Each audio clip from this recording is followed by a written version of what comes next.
For tutorial 5, the very first thing you need to do is to open up in your data in the map documents, open up 5A, exercise 5A, and you're going to save as exercise 5A1. Price has set some specific data properties that if you things mess up, it's hard to go back and reset those and start over. So it's a really good idea. I do that with all of hers anyway. That way, if I mess something up, I can go back. And so I have a chapter 5 folder here. This is for something that you'll get later. This is for the exercises. But so I named it exercise 5A1, and I'm going to save it. And then if I mess this one up, I'll start a new one and I'll call it 5A2. So when you look at this map, you're seeing just Oregon and Washington counties. And I'm going to insert a new data frame.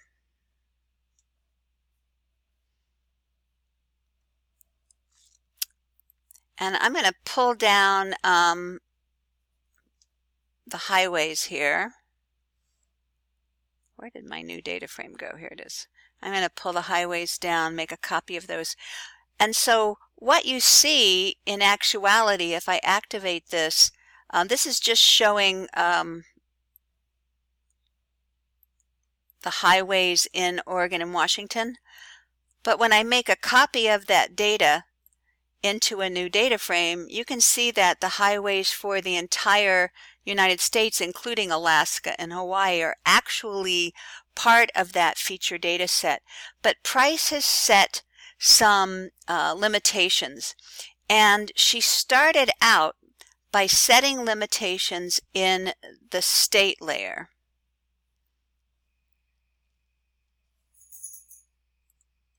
So she said here she really only wants to see the states called Washington or the state called Oregon. So she did a definition query that said, I don't want to look at any of the other states. So if we look at this attribute table,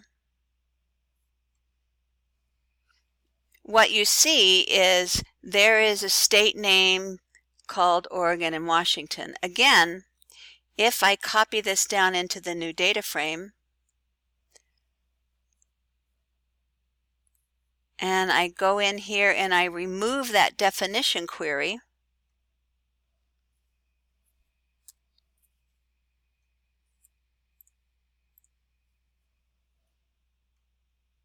you're going to see all of the states. So if I wanted to just look at the data for Texas, and why would I do that? I don't know. I'd go Query Builder, and I can use any of these. I could look at just a subregion. So I could go subregion equals New England. And so now I'm going to have just the states that are in the regional area called New England. So she started out, let's go back and activate what you're looking at. She started out by setting a definition query for states. Then she went back to her data frame and she went into the clip properties and she said clip to shape, and she specified the shape, outline of features, and she specified states,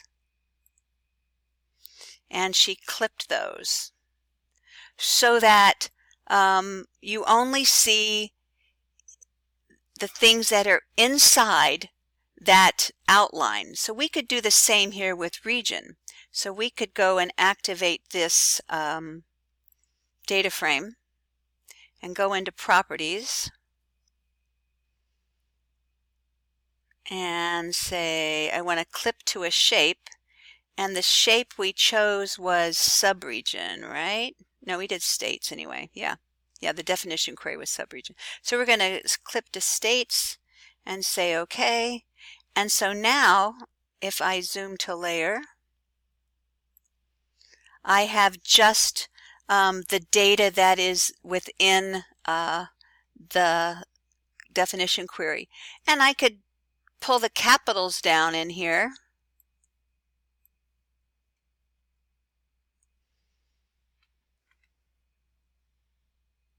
And nothing happened. Oh, she's done this. Oh, I hate when she does that. I bet you, maybe not. I don't know why the capitals aren't showing. Why are the capitals not showing? Well, that could be a lesson for another day. Oh, she had the capitals. Only the So wait a minute. If I go out here, you're going to see the capitals to Washington, and I think you should anyway. Huh.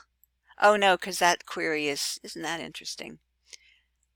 Yeah, so we'd have to do a definition query for the capitals of just those states. So that was a dumb idea. Okay, so I'm going to remove that. Whatever. Okay. So this is one way that she's able to take a large data set and not have like these rivers kind of hanging outside the states, or roads hanging outside the states. So it's a nice way to clean up the borders.